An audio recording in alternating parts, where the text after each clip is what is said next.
സമസ്തയുടെ രണ്ടാമത്തെ മദ്രസ, അതാണ് തിരൂർ പറവണ്ണയിലെ മദ്രസത്തുൽ ബനാത്ത്. പറവണ്ണ മുഹ്യുദ്ദീൻ മുസ്ലിയാർ സ്ഥാപിക്കുകയും അദ്ദേഹം കൊണ്ടുവരികയും ചെയ്തിട്ടുള്ള ഒരു മദ്രസ. ആ മദ്രസയാണ് ഇന്നത്തെ സുപ്രഭാതം കാരവാനിലെ ഈ എപ്പിസോഡിൽ നമ്മൾ ചർച്ച ചെയ്യുന്നത്. നമ്മൾ കഴിഞ്ഞ ദിവസം അല്ലെങ്കിൽ കഴിഞ്ഞ ഒരു എപ്പിസോഡിൽ ഒന്നാമത്തെ മദ്രസ അഥവാ പുതുപ്പറമ്പിലെ മദ്രസയുമായി ബന്ധപ്പെട്ടൊരു സ്റ്റോറി നമ്മൾ കണ്ടു. ഇത് രണ്ടാമത്തെ മദ്രസയാണ്, മദ്രസത്തുൽ ബനാത്ത്. എന്താണ് ബനാത്ത് എന്ന പേര് വരാൻ ഈ മദ്രസയ്ക്ക് കാരണം? ആരാണിത് സ്ഥാപിച്ചത്? എന്താണ് സ്ഥാപിക്കുവാനുണ്ടായിട്ടുള്ള ഉദ്ദേശം? എനിക്ക് പിറകിൽ കാണാം ഒരു പഴമയോട് കൂടിയ ഒരു കെട്ടിടമുണ്ട്. ഇതല്ല അക്ഷരാർത്ഥത്തിൽ അന്ന് പറവണ്ണ മുഹ്യുദ്ദീൻ ഉസ്താദ് അവർ സ്ഥാപിച്ച മദ്രസ. ഇതിന് ഏകദേശം 1965, 60 ആ കാലഘട്ടങ്ങളിൽ പണിത ഒരു മദ്രസയാണ്. ഇതിപ്പോഴും അങ്ങനെ തന്നെ ഇവിടെ നിലനിർത്തിയിട്ടുണ്ട്. അതിൻ്റെ പഴമയുടെ ഗരിമയൊക്കെ ഈ ഒരു മദ്രസയ്ക്കുണ്ട്. ഇപ്പോൾ വീണ്ടും ഒരു പുതിയ കെട്ടിടം വന്നു. ആ കെട്ടിടത്തിലാണ് ഇപ്പോൾ മദ്രസ പ്രവർത്തിക്കുന്നത്. ഇതൊരു ഹാളായിട്ടാണ് ഇപ്പോൾ ഇത് പ്രവർത്തിച്ചുകൊണ്ടിരിക്കുന്നത്.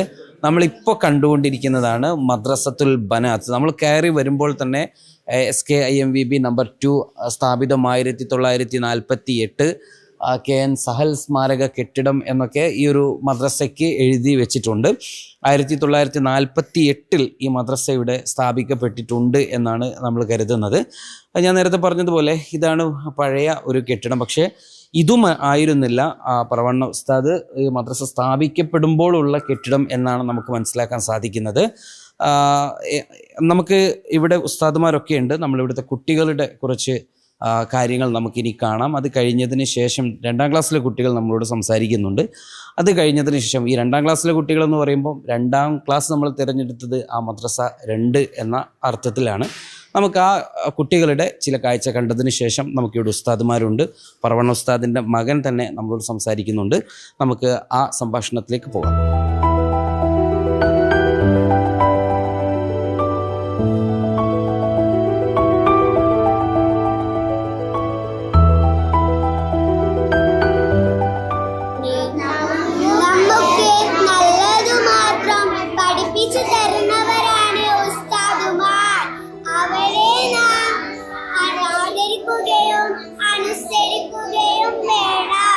പറവണ്ണ എന്ന് പറയുന്നത് ഒരു തീരദേശ മേഖലയാണ്. മത്സ്യബന്ധനവും ഒക്കെ നടത്തി കഴിയുന്ന തീർത്തും സാധാരണക്കാരായിട്ടുള്ള മനുഷ്യർ അധിവസിക്കുന്ന ഒരു പ്രദേശം. ഈ മദ്രസയിൽ ഏകദേശം 500-ന് മുകളിൽ കുട്ടികളുണ്ട്.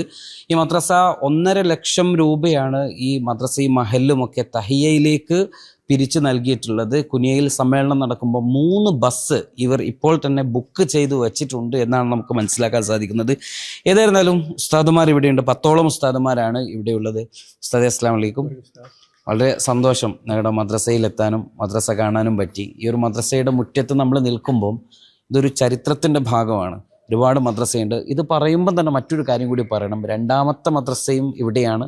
10,000-ാമത്തെ മദ്രസ, അതും ഈ മഹലിൻ്റെ കീഴിലുള്ള മദ്രസ തന്നെയാണ് അല്ലേ? എത്ര മദ്രസയാണ് ഈ മഹലിന് കീഴിലുള്ളത്? മഹലിൻ്റെ കീഴിലായിട്ടുള്ളത് ഇപ്പം ഈ മദ്രസ, പിന്നെ ഇതിനോട് ബന്ധിച്ച് മദ്രസ മഹലാണെങ്കിലും ഇപ്പോൾ വ്യത്യസ്തമായ മദ്രസകൾ വന്നിട്ടുണ്ട്. ഏകദേശം 4 മദ്രസകൾ ഇതിനോട് ബന്ധപ്പെട്ട് ഉണ്ട്. എങ്ങനെയാണ് ഈ ഒരു പ്രദേശത്തെ ഒരു ഇസ്ലാമിക് കൾച്ചറും അതോടൊപ്പം ഇവിടുത്തെ ആളുകളൊക്കെ എങ്ങനെയാണ്? ഇവിടെ പഴയ കാലം മുതൽക്ക് തന്നെ ദീനിപരമായി വളരെയധികം അടുക്കത്ത് ചിട്ടയോടുകൂടി ജീവിച്ചു പോകുന്ന ഒരു സമുദായം തന്നെയാണ് നമ്മുടെ നിലവിലുണ്ടായിരുന്നത്. വളരെ ഐക്യത്തോടും സൗഹാർദ്ദത്തിലും ആണ് അവരെല്ലാവരും ഇവിടെ ജീവിച്ചിരുന്നത്. എല്ലാവരും പഴയ ആൾക്കാരിൽ അധികം ആൾക്കാരും വിദേശികളായിട്ടാണ് ജോലിക്ക് പോയി. ആ കാലഘട്ടത്തിൽ തന്നെ വിദേശികളായിട്ടാണ് അവർ ജീവിതത്തിന് വേണ്ടി പോയിരുന്നത്, പുറത്ത് പോയിട്ടുണ്ടായിരുന്നു. പിന്നെ എല്ലാവരും വളരെ ഒത്തൊരുമയിൽ വളരെ ഒരുപാട് വിഷമമുള്ള ഒരവസ്ഥയായിരുന്നു. എങ്കിലും പരസ്പരം സഹായങ്ങൾ ചെയ്ത് വളരെ ഐക്യത്തോടുകൂടി ജീവിതം മുന്നോട്ട് കൊണ്ടുപോയിരുന്നു. ഈ പറവണ്ണ ഉസ്താദ് സമസ്തയുടെ സ്ഥാപക നേതാക്കളിൽ ഒരാളാണ്. സംസ്ഥയുടെ വിദ്യാഭ്യാസ പ്രവർത്തനങ്ങൾക്കൊക്കെ നേതൃത്വം നൽകുന്ന ഒരാളാണ്. അപ്പോൾ ഉസ്താദിൻ്റെ ഒരു ഓർമ്മ എന്താണ്? അങ്ങയുടെ പിതാവ് എന്ന നിലയിലും നമുക്കൊക്കെ നമ്മളറിയുന്ന സംസ്ഥയുടെ നേതാവ് എന്ന നിലയിലും. യഥാർത്ഥത്തിൽ സമസ്തയുടെ ഈ വിദ്യാഭ്യാസ സമ്പ്രദായത്തിലേക്ക് ഉള്ള കാൽവെപ്പ് ആദ്യമായിട്ട് തുടങ്ങി വെച്ചത് ഉപ്പയാണ്. ഇതിനു വേണ്ട എല്ലാ വിദ്യാഭ്യാസ സിലബസും ഉണ്ടാക്കിയതും അതിൻ്റെ പാഠപദ്ധതികൾ തയ്യാറാക്കിയതും പിതാവ് തന്നെയായിരുന്നു. ആ സമയത്ത് ഈ പ്രസ്ഥാനം ഉടലെടുത്തപ്പോഴേ അതിന് എതിർപ്പുകൾ സ്വാഭാവികമായി ഉണ്ടായിരുന്നു. എങ്കിലും അതെല്ലാം തരണം ചെയ്ത് ഇത് നല്ലൊരു രീതിയാണെന്ന് മനസ്സിലാക്കി എല്ലാവരും ഇതിലേക്ക് സഹകരിക്കുകയും മുന്നോട്ട് പോവുകയും ചെയ്തു. ഇത് ആദ്യ വിദ്യാഭ്യാസ സ്ഥാപനം നിലനിൽക്ക് ഇതിൻ്റെ സിലബസും എല്ലാം പ്രിൻ്റ് ചെയ്യുന്നത് പറവണ്ണയിൽ തന്നെയായിരുന്നു. പിന്നീട് അത് സമസ്തയുടെ രൂപം കണ്ടപ്പോഴേ സമസ്തക്കുള്ള സിലബസായിട്ട് ഇത് അംഗീകരിക്കുകയാണ് ഉണ്ടായിട്ടുള്ളത്. അപ്പോൾ ആദ്യത്തെ സിലബസും പിന്നെ പല പാഠപദ്ധതികളൊക്കെ പിതാവിനാൽ ഉണ്ടാക്കപ്പെട്ട ഗ്രന്ഥങ്ങളെ തന്നെ ആയിരുന്നു. ഈ മദ്രസയ്ക്ക് ഒരു ബനാത്ത് എന്ന പേര് വരാൻ, പെൺകുട്ടികൾ എന്ന ഒരു പേര് വരാൻ കാരണം എന്താ? ഇവിടെ ആദ്യം ഗേൾസ് സ്കൂള്, ബോയ്സ് സ്കൂൾ, 2 സ്കൂളുകൾ ഉണ്ടായിരുന്നു. അപ്പോൾ ഗേൾസ് സ്കൂളിൽ നമ്മുടെ മദ്രസ വരുന്നതിന് മുൻപ് വരുന്നതിന് മുമ്പ് തന്നെ ഇവിടെ girls school, high school, boys school ഉണ്ടായിരുന്നു. അന്ന് അവിടെ 2 സ്ഥലത്തും യഥാർത്ഥത്തിൽ മതവിദ്യാഭ്യാസം നൽകിയിരുന്നു ആ കാലത്തും. എന്നാൽ അത് മതവിദ്യാഭ്യാസം സ്കൂളിൽ നിന്ന് പാടില്ല എന്നുള്ള ഓർഡർ വന്നപ്പോഴേ പറവണ്ണ ഗേൾസ് സ്കൂളിലത്തെ ഞങ്ങൾ ഗേൾസ് സ്കൂൾ വേണ്ട എന്ന് തീരുമാനിക്കുകയും അതിനു പകരം ഗേൾസ് സ്കൂളിൽ നിന്നുള്ള നേരെ അത് മദ്രസ ബനാത്തായിട്ട് പേര് കൊടുത്ത് ദീനി സ്ഥാപനം മുന്നോട്ട് കൊണ്ടുപോകാനും തീരുമാനിച്ചു.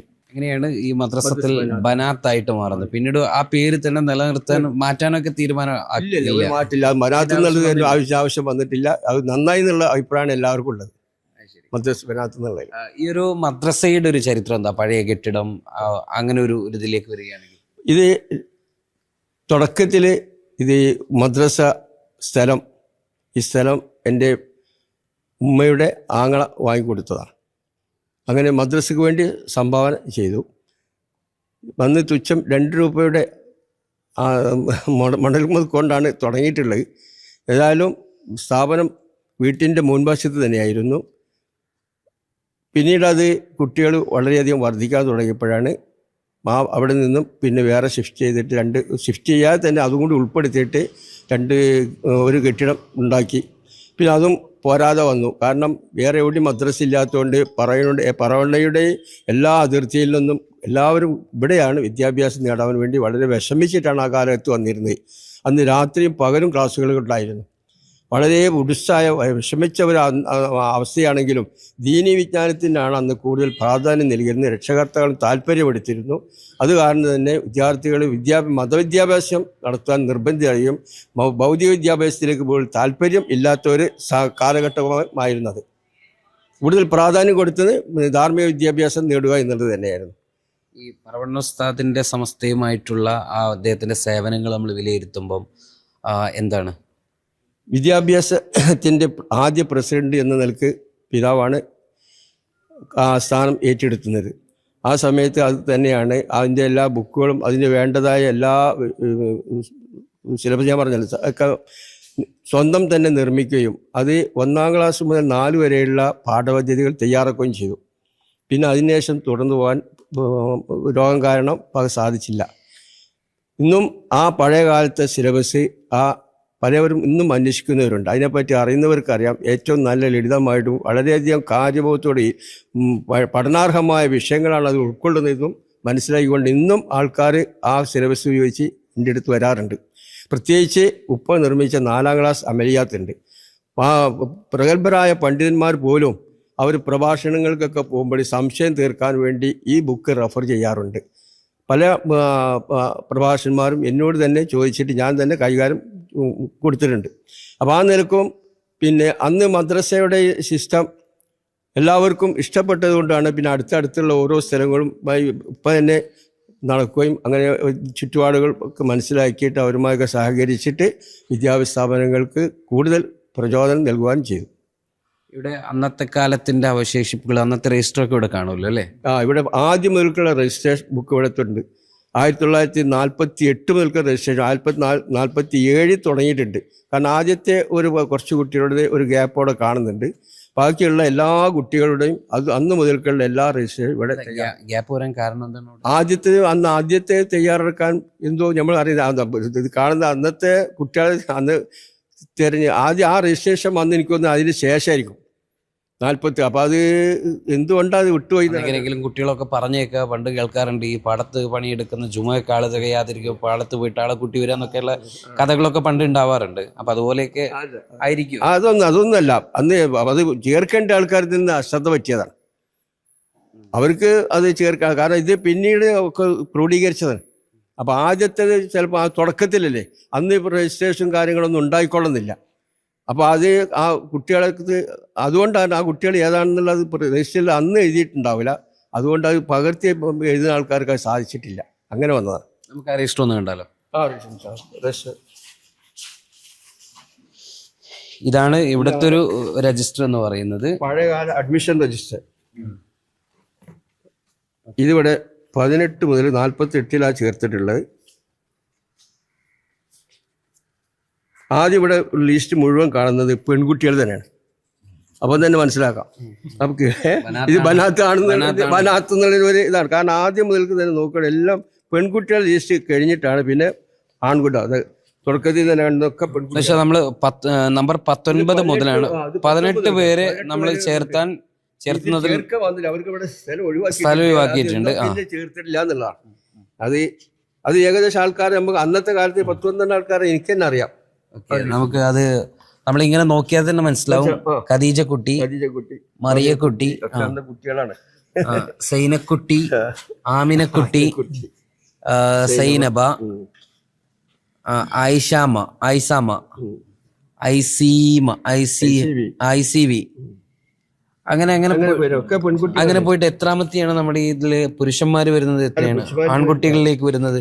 എത്രാമത്തെ നമ്പർ ആയിരിക്കും? 19 മുതൽ 35 വരെ പെൺകുട്ടികളാണ്. പിന്നെ 36 ആരാണ്? അബ്ദുള്ളക്കുട്ടി, മുഹമ്മദ് കുട്ടി. ആണിലും പെണ്ണിലും കുട്ടിയുണ്ട്. ഓക്കെ, മുഹമ്മദ് അബ്ദുൽ ബാരി. അപ്പം ഇതാണ് ഇവിടുത്തെ ഒരു പഴയ ഉസ്താദൊക്കെ മദ്രസയിൽ പഠിച്ചതാണോ? 136 ഉസ്താദിന്റെ നമ്പർ എത്രയാ? 319 എന്റെ അഡ്മിഷൻ നമ്പർ. അത് എത്ര കാലത്തിന് ശേഷമാണ് ഇതില് ഉസ്താദിന് പേരുണ്ടെന്ന് കണ്ടെത്തുന്നത്? അല്ല, നേരത്തെ ഉണ്ട്, അറിയാലോ. ഇതൊക്കെ ഉസ്താദ് എടുത്തു നോക്കുന്നത് എത്ര കാലത്തിന് ശേഷമാണ്? ഇത് മുമ്പ് നോക്കിയിട്ടുണ്ട്, പക്ഷെ ഡേറ്റ് ഓർമ്മയില്ലാത്ത. ഞാനിത് മുഴുവൻ ഞാൻ തന്നെ എഴുതിയിരുന്നത്. പിന്നീട് ഈ ഉള്ളതൊക്കെ ഞാൻ തന്നെ ഓർഡറായിട്ട് ഞാൻ സെതറായിരുന്നു. ഇവിടെ പഴയൊരു കത്തൊക്കെ ഉണ്ടല്ലോ, സെതറായിരുന്നു. അത് എന്താണ് കത്ത്? എന്താണ്? 86 കത്താണ്. നമ്മളിങ്ങനെ പ്രമാണങ്ങൾ തികയുമ്പം ഇങ്ങനെ പലതും കിട്ടുന്നത്. ഇതൊന്നും ഇപ്പോഴത്തെ കുട്ടികൾക്ക്, തലമുറക്കൊന്നും കാണാൻ കിട്ടാത്ത ഒരു സംഭവമാണ്. അപ്പം ഇതൊക്കെ ഇത്തരം സംഗതികൾ നമ്മൾ പരിശോധിക്കുമ്പോൾ നമുക്ക് മനസ്സിലാക്കും എന്നുള്ളതാണ്. പിന്നെ ഇവിടെ എന്തൊരു TC, അന്നത്തെ TC, പഴയ കാലത്തെ TC അല്ലേ? ഇത് എത്ര കാലം വരെ നിങ്ങൾ ഉപയോഗിച്ചു? ഇത് സമസ്ത ഏറ്റെടുക്കുന്നത് വരെ ഇത് തന്നെയാണ് ഉപയോഗിച്ചത്. സമസ്തയിൽ പിന്നെ അവിടെ ഏറ്റെടുത്തതിന് ശേഷം ഇതൊക്കെ ഒഴിവാക്കി പഴയ അഡ്മിഷൻ 48 കാലഘട്ടത്തിലെ TC രജിസ്ട്രേഷനൊക്കെ നമ്മുടെ പ്രിപ്പയർ ചെയ്തിരുന്നത്.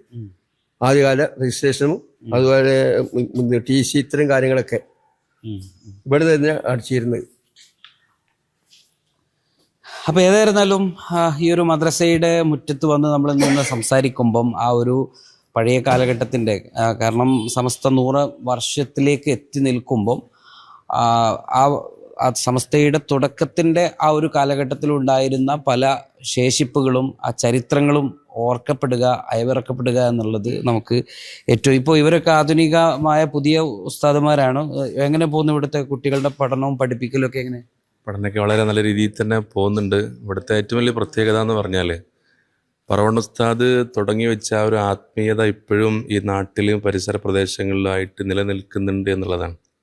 ഏറ്റവും വലിയ ഉദാഹരണം എന്ന് പറഞ്ഞാൽ നമ്മുടെ സമസ്തയുടെ എല്ലാ പ്രവർത്തനങ്ങളും നമ്മുടെ മഹല്ലകളിൽ നടക്കുന്നതിനോടൊപ്പം നമ്മുടെ സമസ്തയുടെ തഹിയൻ്റെ ഫണ്ടുമായി ബന്ധപ്പെട്ട് നമ്മൾ പല ആളുകളുടെ അടുത്ത് സമീപിച്ച സമയത്ത് നമ്മളങ്ങോട്ട് ചോദിക്കുന്നതിലപ്പുറം അതിൽ വലിയൊരു സംഖ്യ നമുക്ക് തിരിച്ചു നൽകിയിട്ട് സഹകരിക്കുകയാണ് ചെയ്തത്. അപ്പോൾ ആ രീതിയിൽ പറവണ്ണ ഉസ്താദ് തുടങ്ങി വെച്ച വലിയൊരു ആത്മീയതമായിട്ട് ബന്ധപ്പെട്ട അത്രയും ഒരു താല്പര്യം സമസ്തയോട് കാണിക്കുന്നുണ്ട് എന്നുള്ളത് അതിൻ്റെ അർത്ഥം.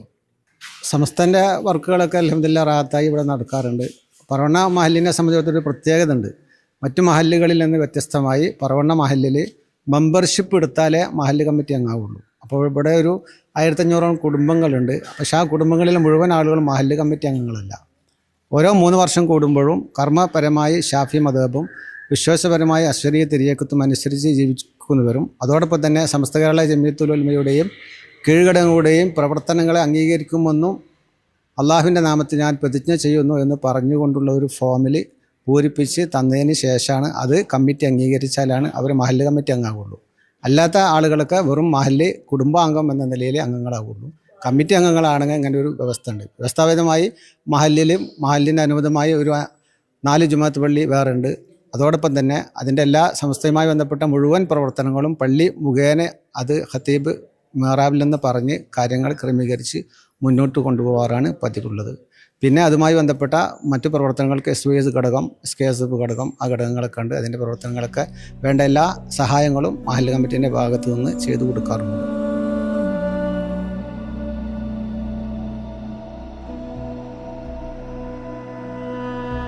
ഒരു ദിവസം ഒരു ആലിബാബ എന്ന് പറഞ്ഞൊരു ആളുണ്ടായിരുന്നു. അയാൾ ഒരു പാവമായിരുന്നു. അയാൾ എന്നും ഒരു കാട്ടിലേക്ക് വിറക് വെട്ടാൻ പോകുമായിരുന്നു. ഒരു ദിവസം അയാൾ ഒരു കുതിരൻ്റെ ഒരു ശബ്ദം കേട്ടു. അയാൾ നോക്കുമ്പോൾ കുറേ കുതിരകൾ ഇങ്ങനെ നടന്നു പോകുന്നുണ്ടായിരുന്നു. അപ്പോൾ അദ്ദേഹത്തിന് തോന്നും ഇത് ഇപ്പോൾ എങ്ങോട്ടാ പോണേന്ന് തോന്നിയിട്ട് അദ്ദേഹം അവരുടെ ബാക്കിൽ പോയി നോക്കുമ്പോൾ കുറേ ആൾക്കാരും ഒരു കൊള്ളക്കാരുടെ രൂപത്തിലോ. അയാൾ പറഞ്ഞു അവരുടെ കയ്യിൽ കുറേ തോക്കും വാളുമൊക്കെ ഉണ്ടായിരുന്നു. ഇനിയിപ്പോൾ അവരെന്ത് ചെയ്യാൻ പോകുക? അപ്പോൾ ഒരാൾ പറഞ്ഞു തുറക്കൂ അസീസിന്ന്. അപ്പോൾ അവിടെയുള്ളൊരു തടാകം തുറന്നു. അപ്പോൾ അവിടെ നോക്കിയപ്പോൾ കുറേ രത്നങ്ങളും കല്ലുകളും മാല, സ്വർണം അങ്ങനെ ഉണ്ടായിരുന്നു. എല്ലാവരും അതിൻ്റെ ഉള്ളിലേക്ക് കയറിയപ്പോൾ തന്നെ അത് അടിഞ്ഞു. പിന്നെ നോക്കിയപ്പോൾ പിന്നെ അവർ പുറത്തു വന്നു. അപ്പോൾ ആലിബാബ അവിടെ പോയിങ്ങാണ്ട് പറഞ്ഞു തുറക്കൂ അസീസേ. അപ്പോൾ ആലിബാബക്ക് ബുദ്ധായില്ല. ആലിബാബ കണ്ണ് തിരുമ്പി നോക്കി. പിന്നെ ആലിബാബ അതൊക്കെ ഒരു ചാക്കിലാക്കി വീട്ടിലേക്ക് പോയി. അപ്പം അതിൻ്റെ ഭാര്യ പറഞ്ഞു ഇതൊക്കെ എവിടെന്നാ? അതിനൊരു മൂത്ത സഹോദരനുണ്ടായിരുന്നു. എന്നിട്ട് ആലിബാബൻ്റെ ഭാര്യ നേരെ സഹോദരൻ്റെ വീട്ടിൽ പോയി അവിടുന്ന് ഒരു തൂക്കുപാത്രം വാങ്ങി വന്നു. അപ്പോൾ എന്തിനാന്ന് ആലിബാബൻ്റെ മൂത്ത സഹോദരൻ്റെ ഭാര്യ എന്തിനാന്ന് ചോദിച്ചപ്പോൾ ആലിബാബൻ്റെ ഭാര്യ പറഞ്ഞു ഞങ്ങൾക്ക് കുറച്ച് രത്നം കിട്ടിയിട്ടുണ്ട്, അതൊന്ന് തൂക്കി നോക്കാനാന്ന് പറഞ്ഞു. എന്നിട്ട് അവർ തൂക്കി നോക്കാൻ വേണ്ടി അപ്പോൾ ആലിബാബൻ്റെ മൂത്ത സഹോദരൻ്റെ ഭാര്യയ്ക്ക് ഒരു ബുദ്ധി തോന്നി. അവരതിൻ്റെ അപ്പുറത്തെ ഭാഗത്തൊരു കുറച്ച് പശ തേച്ച് അത് അവർക്ക് കൊടുത്തു. എന്നിട്ട് ആലിബാബൻ്റെ ഭാര്യ നേരെ വീട്ടിലോട്ട് പോയി അത് തൂക്കി നോക്കി. എന്നിട്ട് അവരെന്ത് ചെയ്തു, അത് വിൽക്കാൻ പോയപ്പോൾ ആലിബാബ പറഞ്ഞു ഇത് അത്രക്ക് വിൽക്കാണ്ട് എല്ലാവർക്കും സംശയമാകുന്നേ. എന്നിട്ട് ആലിബാബൻ്റെ ഭാര്യ അത് നേരെ പോയി അവരെ വീട്ടിലേക്ക് തന്നെ കൊടുത്തു. അപ്പോൾ അലിബാബൻ്റെ മൂത്ത സഹോദരൻ്റെ ഭാര്യ അവരെ പാത്രത്തിൻ്റെ അടിയിൽ നോക്കിയപ്പോൾ അവിടെ ഒരു സ്വർണം ആയിരുന്നു. സമസ്തയുടെ 2ാമത്തെ മദ്രസയിൽ 2ാം ക്ലാസ്സിലെ കുട്ടികൾക്കൊപ്പമാണ് ഞാനിപ്പോൾ ഇരിക്കുന്നത്. ഏതായിരുന്നാലും ഈ മദ്രസയും ചരിത്രവും സമസ്തയുടെ പ്രയാണവും മദ്രസാ പ്രസ്ഥാനങ്ങളുടെ തുടക്ക കാലഘട്ടത്തിൽ അതിന് ആതിഥേയത്വം വഹിച്ച ഒരു മദ്രസയും ഒക്കെ നമുക്ക് സമ്മാനിക്കുന്ന ആ ഒരു മധുരവും ഓർമ്മകളുമുണ്ട്. പറവണ്ണയിലെ ഈ മദ്രസയിൽ ഇരിക്കുമ്പോൾ അതാണ് നമ്മളിലേക്ക് ഓടി വരുന്നത്.